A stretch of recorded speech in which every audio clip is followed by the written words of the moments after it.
Hi, everyone. Welcome to the NERPS webinar series on peace and sustainability in the context of global change. We appreciate you taking the time to join us today. If you are not familiar with our organization, NERPS is based at Hiroshima University and serves as a global network and information hub for SDGs promotion and participation of all stakeholders in the peace and sustainability initiatives. This is the 9th installment of our series, and the theme of today's webinar is Ecological Threats, Peace, and COVID-19, a conversation with Mr. Steve Killelea of the Institute for Economics and Peace. My name is Dalia Simangan, Associate Professor at Hiroshima University, and I will be your moderator for this webinar. For those of you who are joining us for the first time, this webinar series started last year, and we're very excited to share with you that this series will culminate with the Hiroshima Peace and Sustainability Week scheduled for March 1 to 5 in 2022 next year. It will be a week-long event for students, academics, and practitioners across different fields and sectors from all over the world. So we will soon be announcing the call for proposals for this event. And I hope you will consider joining us in person here in Hiroshima next year. Some housekeeping reminders, this webinar is being recorded and will be shared through our website and social media accounts. For our attendees, if you have questions, you can type them anytime in the chat box or in the Q&A. If you want to ask the question yourself, please use the raise hand function and I will enable your microphone so you can speak directly to the webinar and ask your question. I'm sure the issues that will be covered today are very much close to our experience. So please do not hesitate to share with us your thoughts and questions at any point during this webinar. And it would also be helpful for our discussion if you could include your affiliation together with your questions. Now, to welcome our speaker, I'd like to invite our NERPS Director, Professor Shinji Kaneko. Thank you very much, Daria.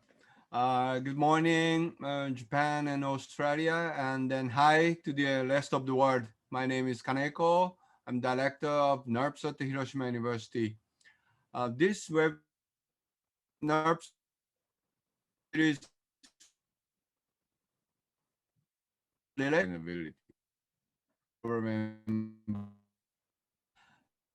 the first time, this webinar series serves as a platform for dialogue with reading expert on topics related to environmental, social, political, economic, and technological aspects of global change. The issues we all face right now are becoming more challenging and complex, especially in the context of conflicts, ecological threats, and currently the COVID-19 pandemic. That's why today we are very, very honored to have with us a leading philanthropist and thought leader on matters related to peace, sustainable development, and global health, Mr. Steve Killelea.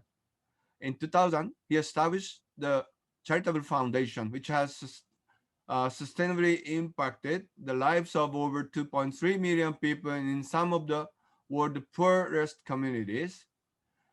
As the founder and executive chairman of the Institute for Economics and Peace, or IEP, he has laid the foundation to develop an entirely new understanding of peace. As a global think tank, IEP has produced groundbreaking studies that shapes how academics, practitioners, and policymakers work together the achievement of the peace. The Global Peace Index, for example, is the world reading measure of peacefulness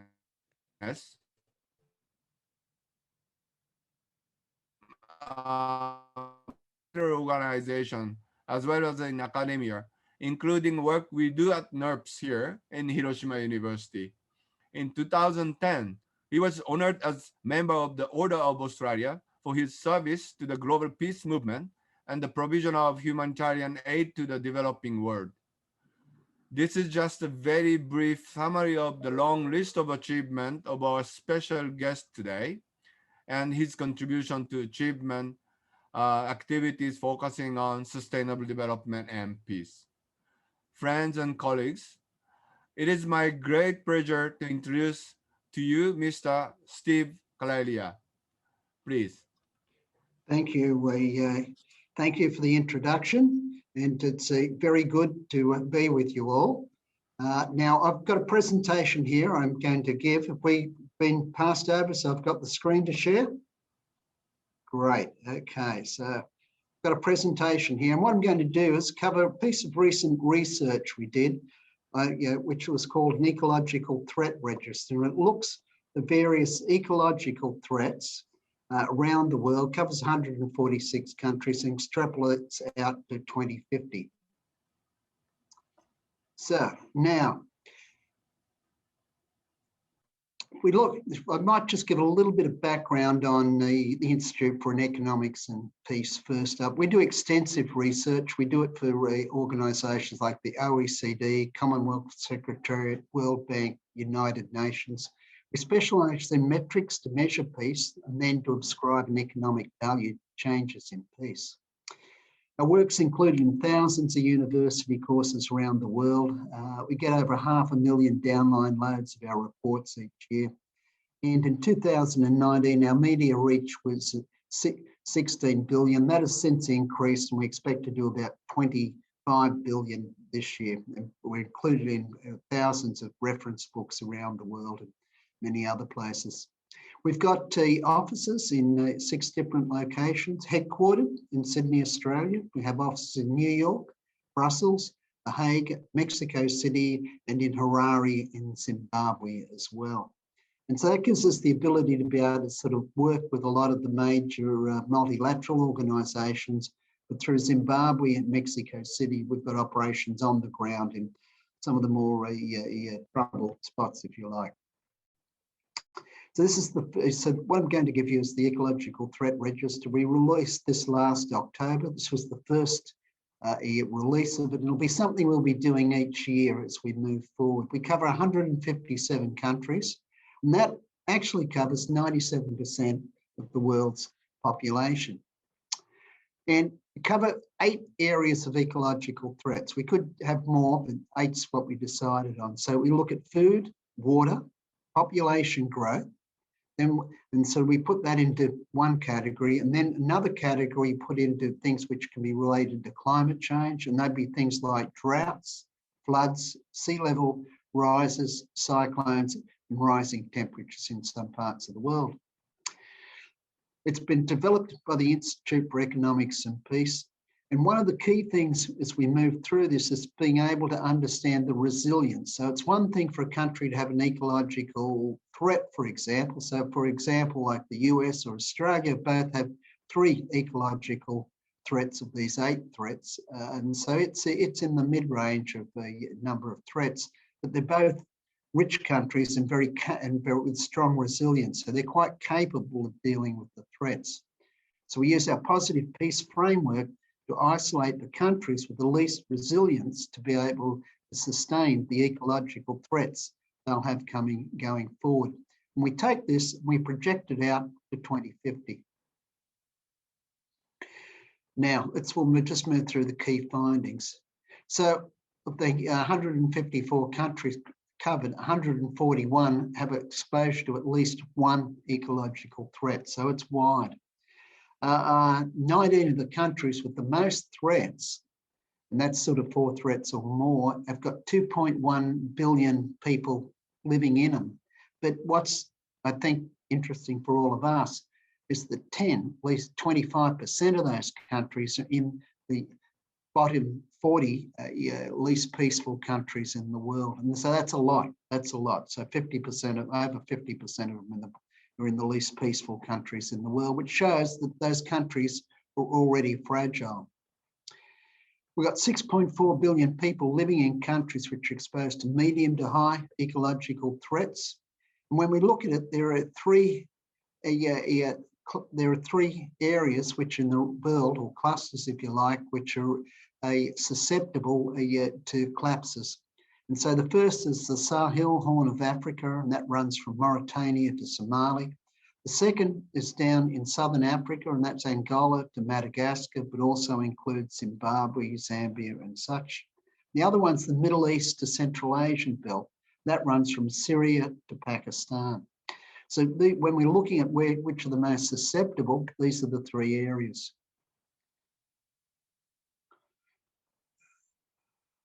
Now, when we come further on, we start to look at where is overseas developmental aid going. We look at the 10 largest recipients of overseas developmental aid. When we look at the countries most at risk, only 3 of those are amongst those 10. So it shows that there can be better thought given to how aid can be distributed.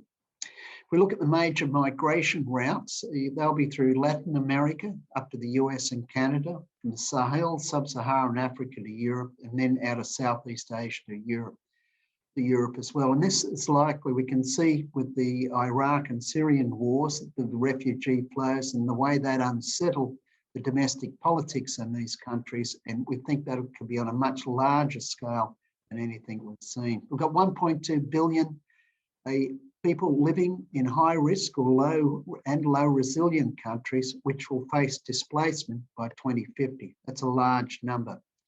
And even without climate change, these ecological threats will lead to failed states. So the ecological threats exist separate than climate change, will only be exaggerated by it. So now if we come round and we start to look at the construction and the way we've put this together, we've got broken it up into 2 areas. One is resource risks. So that comes around to water, food, population.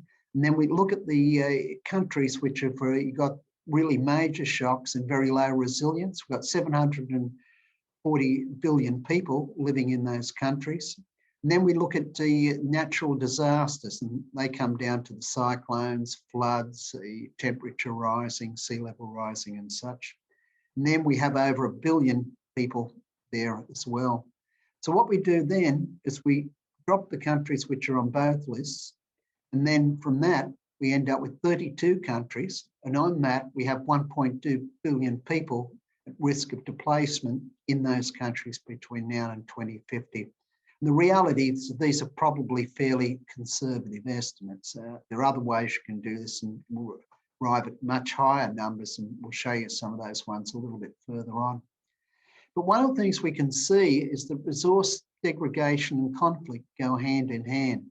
As resources degrade, that gives people reason to fight. As they fight, that it degrades the resources even more. So therefore, you're moving into what we'd see as these vicious cycles. And when we're talking about peace, quite often we see them in societies working in cycles, particularly through positive peace. They'll be in virtuous or vicious cycles. What we're describing here is a vicious cycle.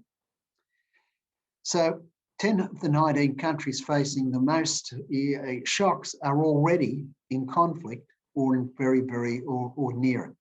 So this is quite stark and important. And we find 4 of the 5 least peaceful countries are facing the most shocks. The country in the world facing the most ecological shocks is actually Afghanistan. And we'll come to that in a few minutes. Now, if we start to look at the areas with severe shocks and low resilience, as I mentioned earlier on, there's a number of different migration paths. The first one will be out of Latin America up into the US. And we can already see issues coming out of Latin America. We're finding that Mexico now is shutting its borders. The US is trying to stop getting tough on Mexico to get them to shut their borders further down. And we're going to see a lot more of this in the ensuing years. The other one, and you can see all the red on the map here, is from Africa up into Europe. So, and obviously coming along with this, we also get criminal networks which work in the people movement and such, and we'll see the other areas coming out of South Asia as well. And so these are the migration paths which we can see coming forward in the future. Now this here is just quick idea of the countries with the most ecological threats. So you can see Afghanistan's got 6, it's at the top. You've got Mozambique, which is next, it has conflict going on. So you've got other countries here like Chad, Ethiopia, Kenya, Pakistan, Syria, Zimbabwe, to just name some of the countries. And if you look through this list, most of them are really quite fragile. So these are the ones with the most shocks. And with the most shocks, what happens is you need less impact from each shock because you've got multiple shocks before you actually hit crisis event where you're likely to get societies implode. So now we'll come back and we'll talk a little bit about resilience and positive peace. So positive peace is used as a measure of resilience, and we've found this works really quite well. So if we're looking at positive peace, the good news is 3 out of every 4 countries has improved its positive peace in the last decade. So what we'd say there is that probably more countries are improving their resilience than it's deteriorating. Now, there's a number of caveats around that, but in this presentation, I don't have time to go into it. But positive peace is also statistically associated with many other qualities we consider highly desirable, such as higher per capita income, better performance on ecological measures, higher measures of well-being, and better measures of inclusion. So now, peace is also very good, positive peace is also a very good predictor of future falls or substantial falls in peace. So with the models we've got, and we've got one there we call a positive peace deficit model. So where positive peace is much lower than the actual peace of a country as measured by the Global Peace Index, over time, we tend to find these countries fall. So using this model, we went back to 2010 and made predictions. We get it, depending on the size of the number of countries we're measuring, get a 70 to 90% accuracy rate in predicting large falls in peace. In fact, the smaller the number of entities you have in the list or countries on the list, the more accurate the model is. So it's from that angle, it's a pretty good measure of being able to understand the future resilience of countries. Now, this is a list of the countries facing resources, stress.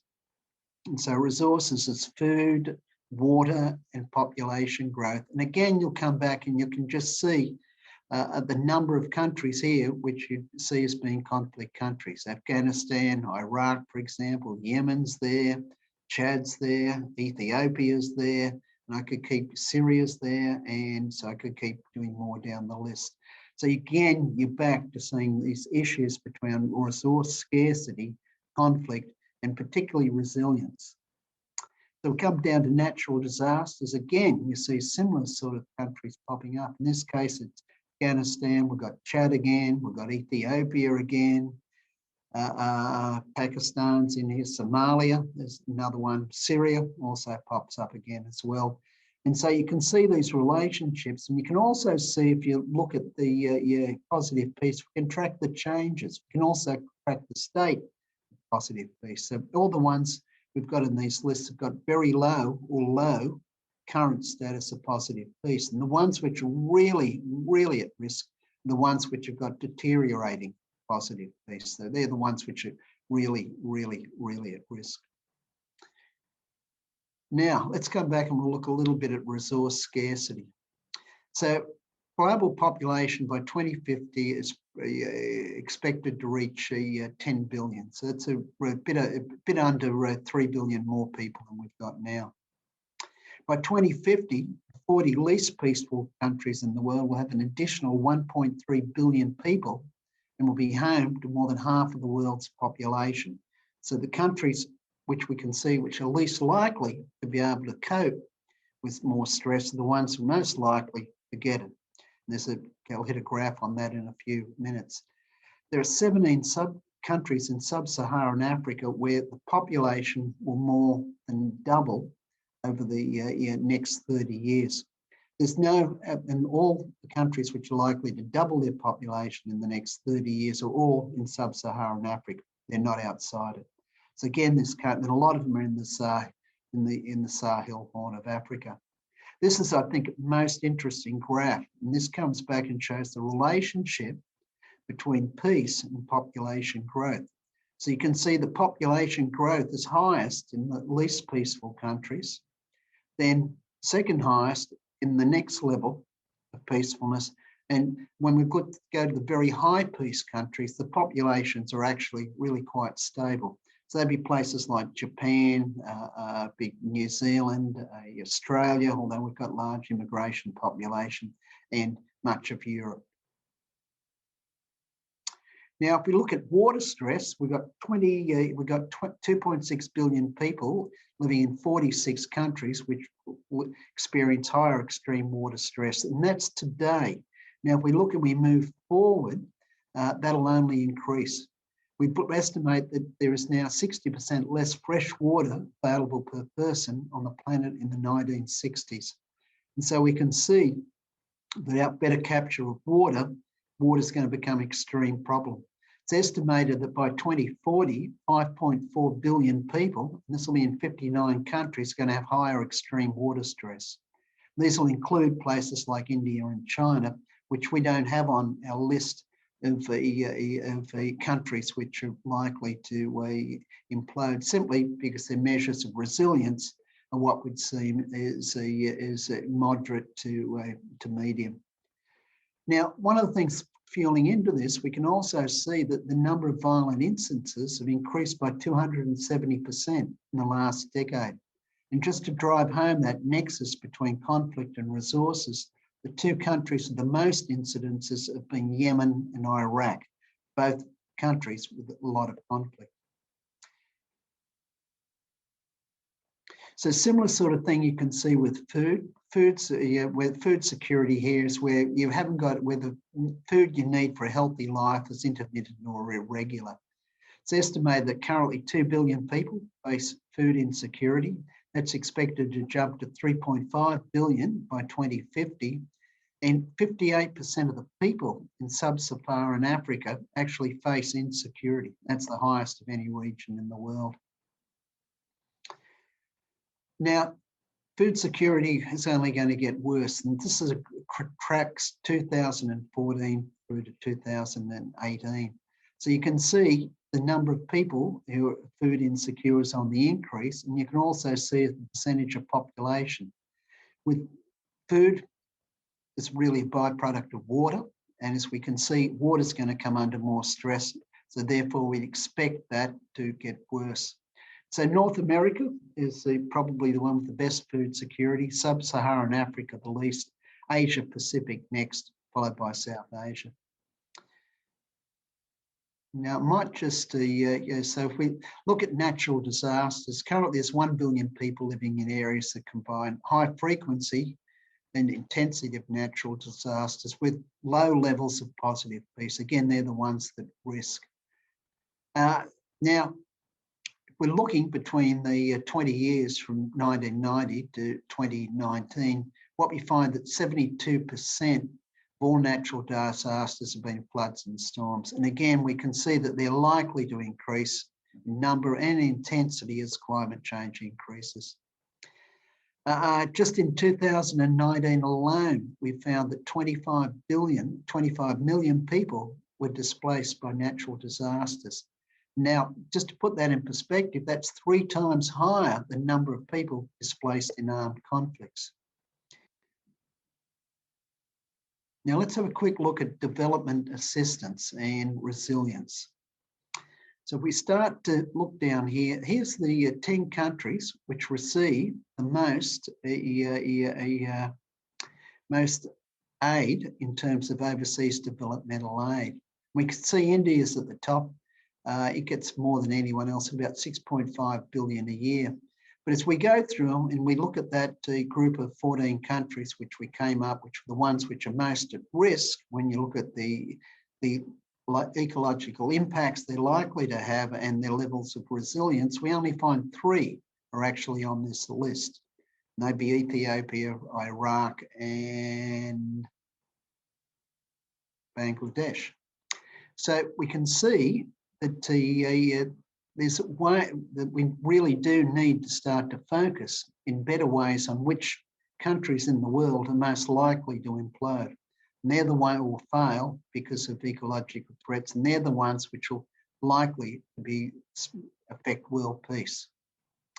So, all right, now I'll come down to the last part of this presentation. We'll probably run for about another 5 or 7 minutes. And what I'm going to do to you now is talk about COVID-19 and peace.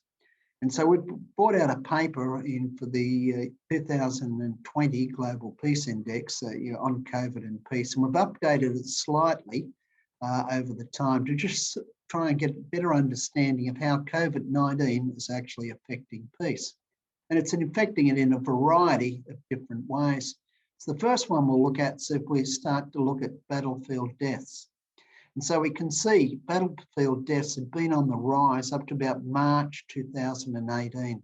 At that period, it's when the international community started to get on top of ISIS or Islamic State. Now we can see that it plateaued through to December 2019 and then started to decline. And then as we moved into the COVID era, we can see there's been really quite a large reduction the number of battlefield deaths. And a lot of these come down to smaller conflicts. There's also, we can see the Syrian wars wound down through that period as well. But there's certainly a relationship there. However, what we can see is there's only been a small drop in the number of riots. And what we've seen recently is there's actually been pick up in the number of demonstrations or riots which are opposed to COVID-19 lockdowns. In fact, there's now been demonstrations or riots in 82 different countries against COVID lockdowns, and so, which is an interesting phenomenon in itself. Now, if we now come back and we start to look at crime, and it doesn't include domestic violence. I've got a separate slide which I'll show you on domestic violence. We can see cases of rape in places like India right down. Instances of just burglary have been right down, let's say in places like the US, but little change in assaults or homicides. Brazil, again, very similar thing here, a large reduction in robberies, but again, not too much change in homicides. Australia, we're finding robberies are down, very little in Queensland, very little homicide, so it's hard to actually really compare. Thefts down again in Brazil, but again, Sao Paulo, but again, not much change in homicides. And so we see this this kind of thing reflected. So what we're finding is opportunistic violence is on the decrease. And so most the homicides are to some extent are planned. They're generally associated with something else. So it can be related with the organised crime, for example, in Mexico, or it can be related to vendettas, but they're generally sort of more planned. So in many ways, we're still seeing that they haven't really decreased. But the opportunistic crime, it's theft, robberies, and such, it's well down. Now, though we've got decreases in that area, what we've found is there've been increases in domestic violence. So there's just some of the different data were coming through. So China, it's hard to actually understand the veracity of that or the accuracy of that data. However, if we went to Colombia, you got 130% increase in helpline calls. Chile, Argentina, Brazil, very similar sorts of things. And you're coming through to Asia, you can see it in Singapore. Australia's about 30%, and we've got that number of touch points on that. And so we can see that as you start to lock people in houses together, you sort of get other issues coming up. Mental health, for example, that's a concern as well. And obviously part of that, the increased stress does lead to increases in domestic violence. So now, suicides, and this was interesting, the data, we would have thought suicides would have increased, but in reality, the data is unclear. And so if we look at the US, excess deaths remain broadly in line with COVID-19 fatalities, so which means there may have been some systemic rise in suicides, but if it did, the numbers are very, very modest. Australia, there's slightly less suicides, and we use the state of Victoria there. In Japan, for example, suicides fell in the first half of 2020 as people spent more time in home. So someone in Japan may have an interesting comment on that. And there's been anecdotal cases, and with the increases in suicide, the usage of suicide hotlines, but we find that's been in all sorts of areas of online support. So it's a little bit unclear. But one of the things which is clear is the level of the increase in cybercrimes. And so we looked at two different areas, phishing and malicious malware and such. And so what we found is that the UN found that there was a 350% increase in phishing. More people have been online while they've been locked up at home than what they would be normally. And a lot of the stuff has been targeted around hospitals and healthcare systems. Interpol found that malicious domain registrations increased by nearly 600% in that period of time. And again, they're sort of trying to, again, work on the back, a lot of them working on the back of COVID. But all in all, we can see trends in the areas of phishing in particular, and malicious attacks on the increase, have been for a number of years, and getting more and more sophisticated. And this will be an area of concern going forward. So in summary, if we look at this, we can find battlefield deaths are down, riots in developing countries are down, crime other than domestic violence is down, but domestic violence is up, suicide's unclear, drug trafficking, and I did have a slide on drug trafficking, but I took it out, it's down, and drug use is down as well. But if we're looking at drug use, what we can see is there's been a change in trend away from party drugs, which would be things like cocaine, speed, ecstasy, towards other drugs like particularly marijuana, which would be at-home drugs, particularly like marijuana, heroin, and other such drugs. And finally, cybercrimes on the increase. And just final, this is my final slide, and I think that'll be pretty close to the half an hour. What we can, when we look at the Global Peace Index, what are we expecting to see, or what are we already seeing? So UN peacekeeping funding, we're seeing large deteriorations in that.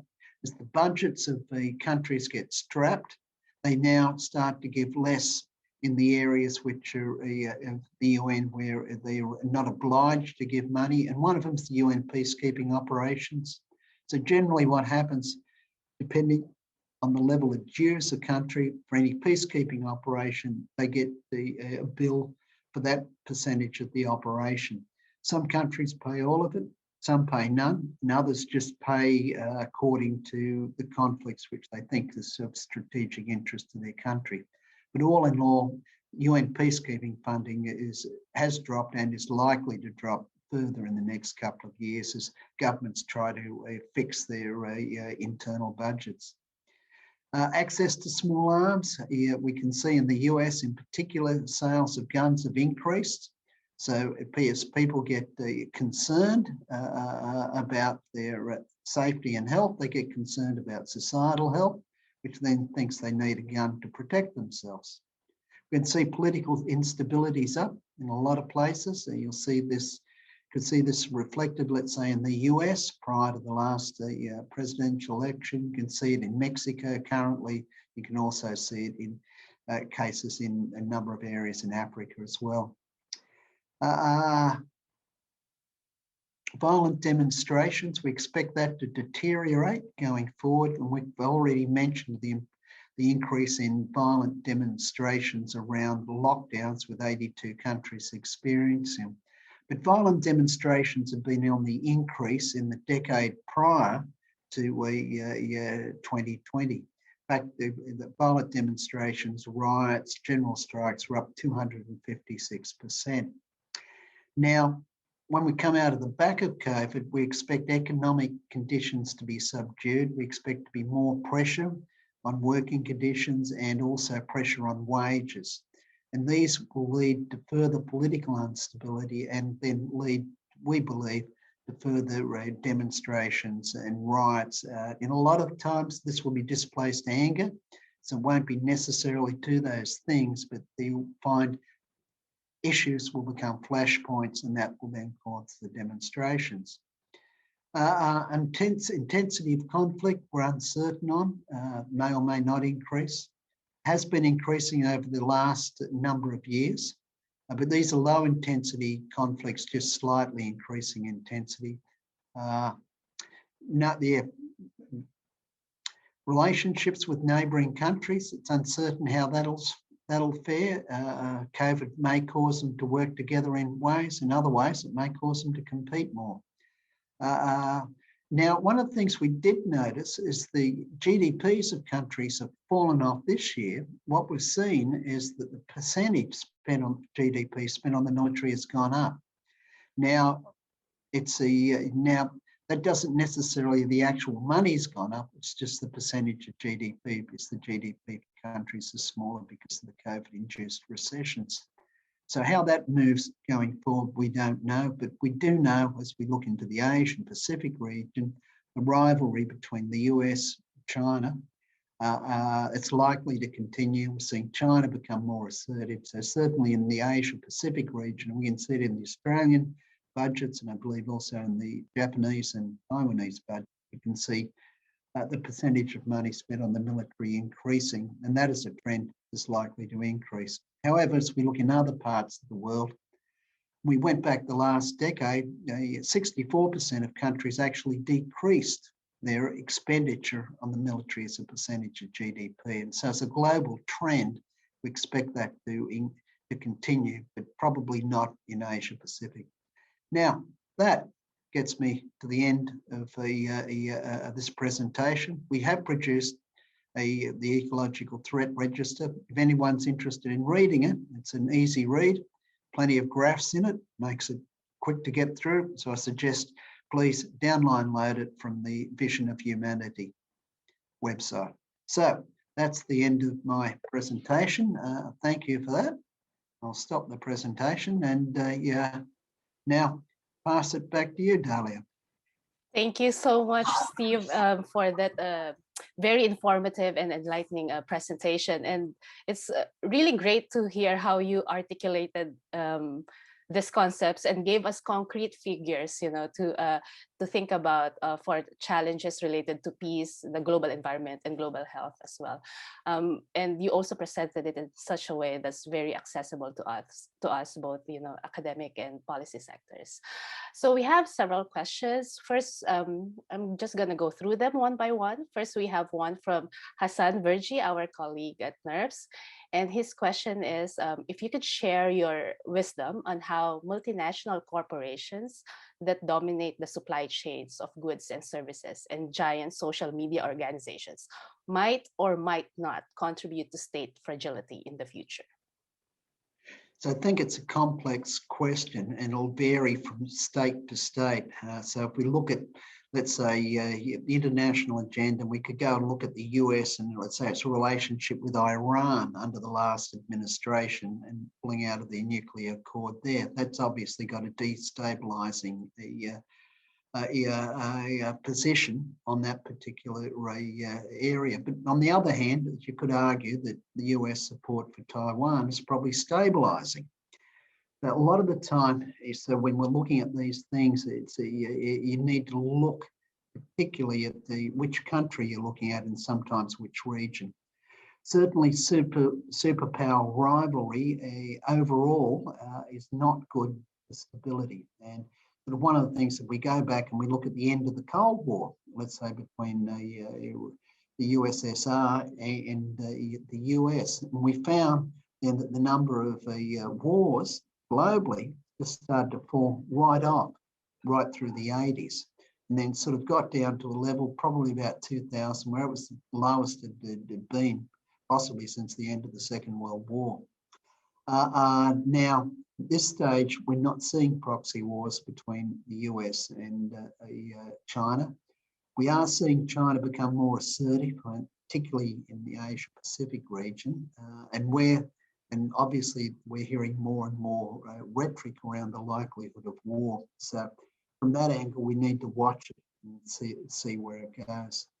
The best way of sort of all this being able to be contained is that if you've got an international community which works together on areas where there is sort of how can I put it, undue influence or coercion, put on different countries. But that's easier said than done. Certainly, the Europe and the US used to be very tightly knit. After the Trump administration, they're not so well knit. And I know from the European perspective, they're now a lot more cautious on what they will do with the US going forward in the future. So we come back now, we look at social media, for example. One of the interesting things when we look at positive peace, we can turn that back around into an index as well, and that's how we can measure the resilience of countries. And it consists of 24 measures, and those measures are the ones which are most statistically associated with peace.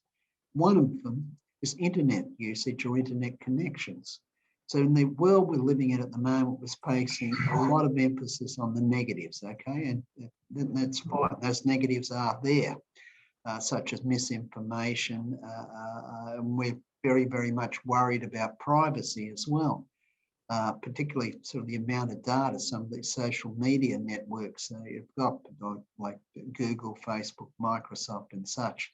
The data they've got on us now, so like it's truly amazing. So all in all, what we'd say is the internet's a positive, but there are areas of it which are a concern and worry. And certainly social media data, when you've got the level of the content on level of content on individuals, because the amount of information they track is amazing. So a lot of these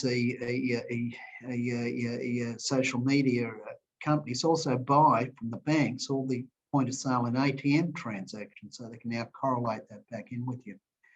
But now this and it's mainly in the West used for marketing. In other countries, like China, for example, it's used for control. If we're looking at artificial intelligence and the advent of that in the US, it's mainly they're used to how do you improve to market to people, whereas in China, it's mainly used how do you actually control your population and keep tabs on getting to do what you want.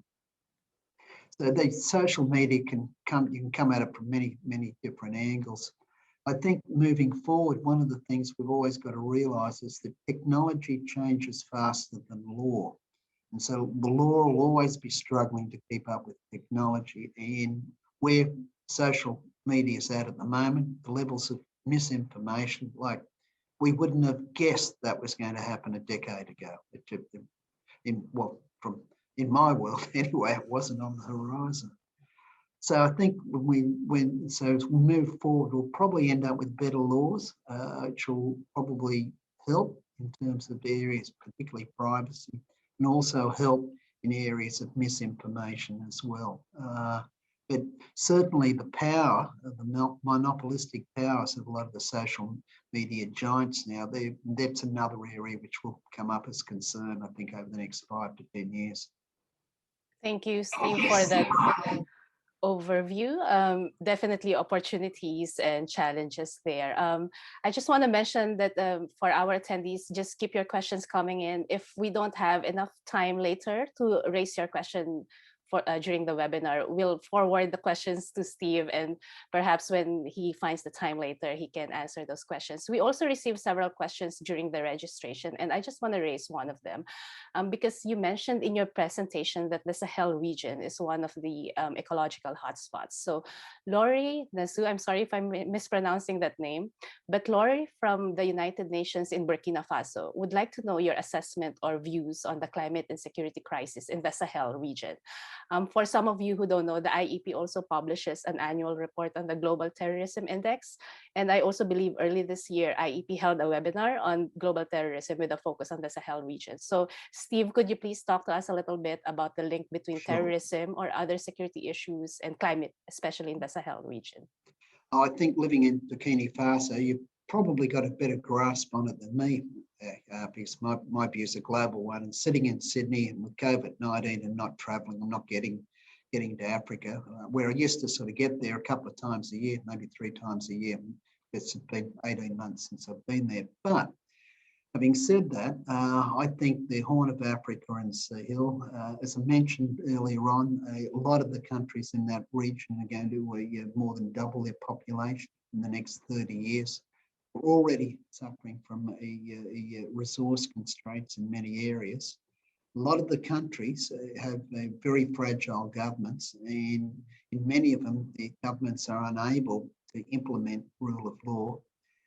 When we looked at the increases in terrorism, 7 of the 10 countries, the largest increases in terrorism in 2020 were up in that area, sorry, in 2019, we're up in that area of the world. And all those groups were Islamic jihadists and with some sort of affiliation with ISIS as well. So one of the things we've seen with ISIS, although the core of ISIS has been radically knocked out, it has now really doesn't control territory anymore.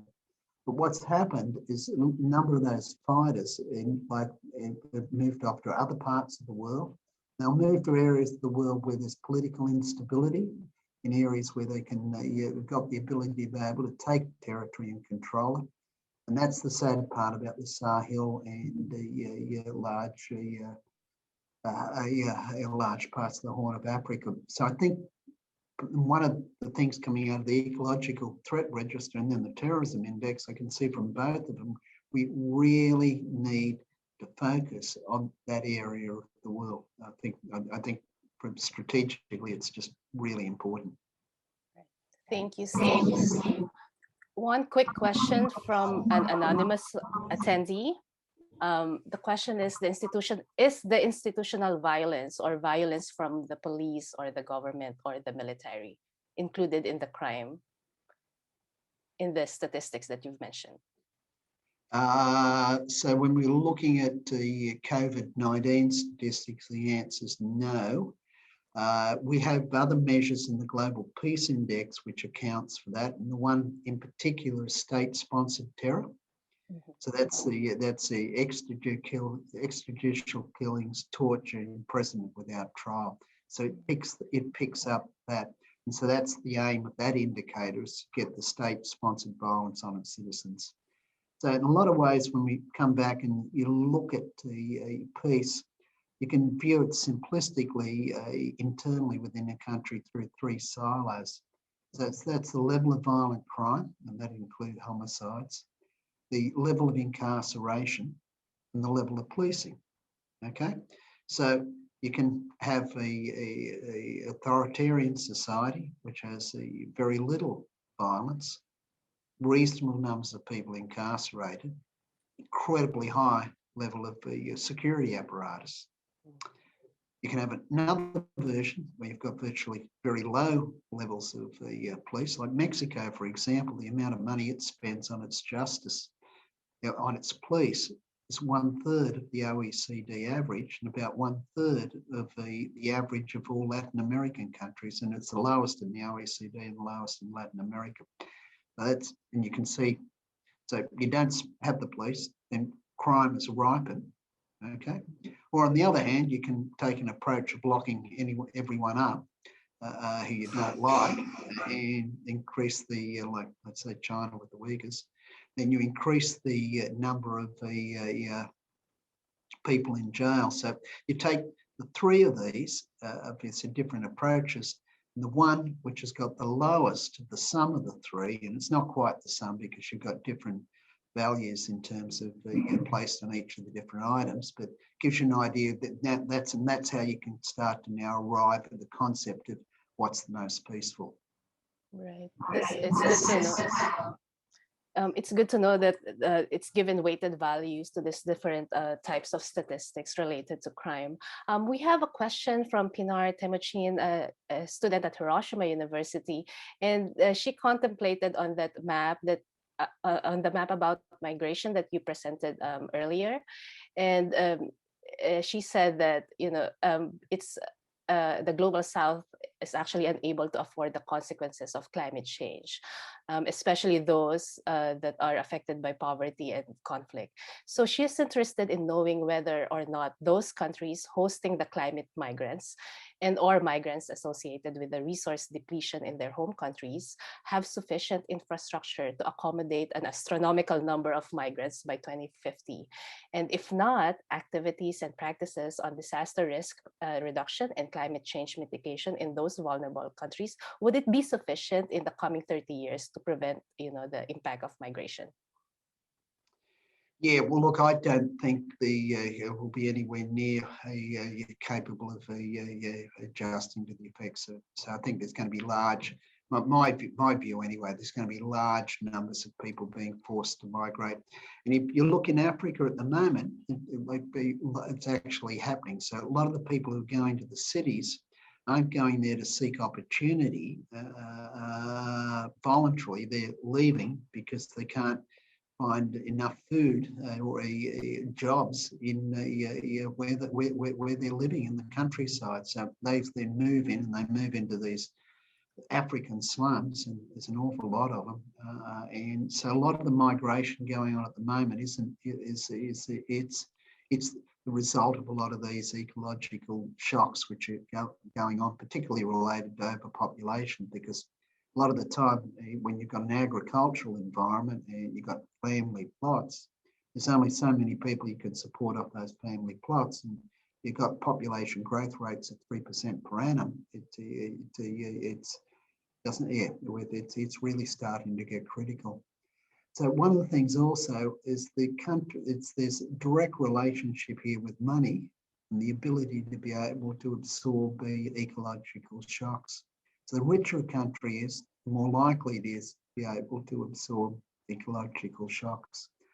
And so when we look down now, and also countries with money tend to be more resilient as well. And there's a whole lot of things which come into play here, and this is these virtuous vicious cycles. And it's the same kind of things which create resilience, as measured through positive peace, create a whole lot of the other things we want as well, like a better environment for economic performance, for example, and tied up with a lot of that's better measures of well-being, higher levels of democracy, highly associated with peace. And we can keep on going with a whole range of other things as well. So countries, and particularly COVID-19, really sets this back.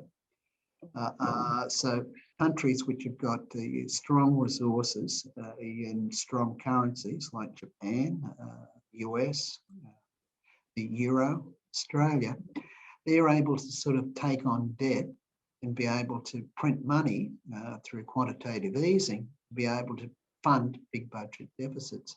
But let's say Latin America, for example, because it will hit a debt crisis over the next decade, over the next 5 years.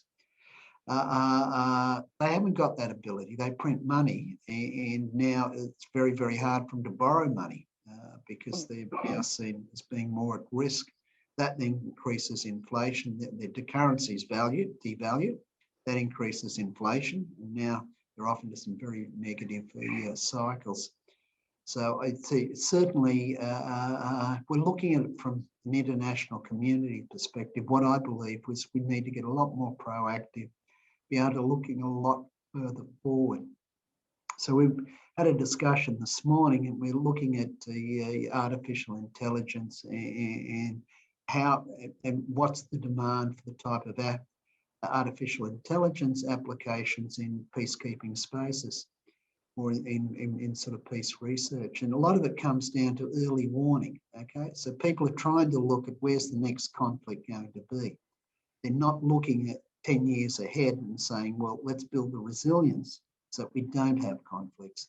And so a lot of the time in the early warning system, once you can see it going, it's really too late to do too much about it. The underlying dynamics and the vicious cycles are already somewhat underway. And you may be able to stop a revolution or something like that, but in the long run, you're actually not fixing the underlying problem. It'll just fester and get worse. It's unfortunate. We have another question by Bandon Ross, another student at Hiroshima University, and he's asking you, requesting you to elaborate this term water-related conflict, if it also includes transboundary water conflicts because of because of the instances like in the Mekong River, where the source is in China and the lower countries such as Thailand, Myanmar, neighboring countries get less water. Yeah, sort of when we're looking at those, there's the risks, but they're more looking at small scale conflicts. Doesn't bring into, let's say, the damming of the Mekong. It doesn't bring into, let's say, the Renaissance Dam in Ethiopia, for example. So it's that data set. I'm not 100% sure on this, but I'm fairly sure it's mainly looking at the smaller related conflicts. And certainly if we start now looking at the damming of rivers, and it's going to get really problematic for a lot of countries going forward. And I think I've been following the Renaissance Dam in Ethiopia, and you can see that they've been now building that for about 5 years, and they still haven't been able to get an agreement on water rights. And so they capture all the water, or you get a bad year and you get nothing flowing. That means the Nile dries up. And then you've got the 40% of the population of Egypt dependent on the Nile. And like now, come back to the Mekong, and I think it's about 200 million people who are indirectly dependent on the Mekong for their living, and if you move outside of China. So if it all gets dammed and caught in China, it's going to create major disruptions and major disallocation of populations as well as really deteriorate international relations. So at this stage, we have to see where it goes. We can certainly see if you get down, and I've been there and seen it, but if you get down into countries like Laos, you can see that the Mekong's got nowhere near the flows of what it had, let's say, 20 years ago. And I've watched that over the last 20 years just sort of disappear. But at this stage, it's not crisis point yet. It may get there in the next 5 to 10 years. Right. Even though it's not at the crisis point yet, it just goes to show that it's important to have this regional cooperation, especially for these types of transnational security threats. Yeah. Finally, we have a question from... Can I just make one more comment on that? I think getting agreement on these things is going to be very difficult. So in Australia, we've got the Murray-Darling Basin River System, which runs through Australia. We can't get the states inside Australia to agree on the level of water to take out of it. That's a democratic system where the culture is the same, and you've got a federal government overseeing it over the top. And that sort of worries me when we're now starting to look at trying to get cooperation through countries. Yes, thank you for that warning, Steve. Finally, we have a question from Sarawi Sangsuan from Dhammakai Foundation in Thailand. And the question is, how does IEP measure the economic loss from environmental degradation? Because IEP calculates the cost of conflict and violence to the global economy. So does IEP also calculate the cost of environmental degradation to the global economy? No, we don't do that. We're obviously an institute which is focused around peace and conflict, and sort of more from the hard side of it as well, on the numbers side. So that's the so we don't actually do research on the cost of the economic degradation. We're probably going to be moving into looking at the food, how much it's going to cost if you, let's say, get all people up to the level of where there's no undernourishment, calculate that by country. That's a piece of research we're thinking of doing in the next year or so. So that's somewhere where we're thinking of heading. But at this stage, no. There's still a lot of other groups which are putting a lot of energy and effort into it, and sort of obviously we stick with our knitting, the areas where we believe we've got a competitive edge. Yes, thank you, Steve. And that's an opportunity for our attendees, researchers also at Hiroshima University to look at that and maybe contribute to assessing those indicators. All right. Okay, it's great that we were able to address all the questions raised. Do you have any final remarks, Steve, before I conclude? Look, I think going forward, the last 50 years have been exceptionally good years, probably the highest GDP growth in human history. We've seen huge increases in science and such. And a lot of this, even though there was a Cold War, it was a Cold War, and even though there were proxy wars, it's basically been an age of peace. And I think what's really important is we have to realise that things may be changing, and that it's really important for all of us to really sort of focus on getting peace more into the mainstream, and particularly into the dialogues. And also from our angles, it's the emphasis on positive peace, because with peace, you also, positive peace, not only do you create the peace within your country, you also create the optimal environment for a whole lot of things to flourish, or human potential to flourish. That's also particularly related to, let's say, economic growth. So, for example, countries which are increasing in positive peace compared to countries which are decreasing, on average have 3 times higher GDP growth per annum. And peace, in many ways, is a byproduct of resilience and strength. Okay, we can see. Let's just back to the question of the Burkina Faso and getting back up to the Sahel. The governments are weak, then you find that the elements will come in to destabilise it even further. So that focus on peace, economic development, and getting the nexus so that people understand the two go hand in hand. That's, I think, the message I'd like to get across, and I'd like you all to probably try and share with any influence maker you can. Thank you so much, Steve. That's actually the focus of NERPS, the nexus on peace and sustainability. And despite all these challenges, personally, somehow it leaves us still on an optimistic note at the end of this discussion. Thank you so much for sharing with us your expertise and the work of IEP, and for inspiring us to examine more critically this many issues surrounding our efforts to achieve peace and socio-ecological well-being. To our attendees, thank you for your time and participation. Thank you for the excellent questions, and we hope to see you again in our future events. Have a nice day. Okay, thank you. Thank you, Steve. Bye.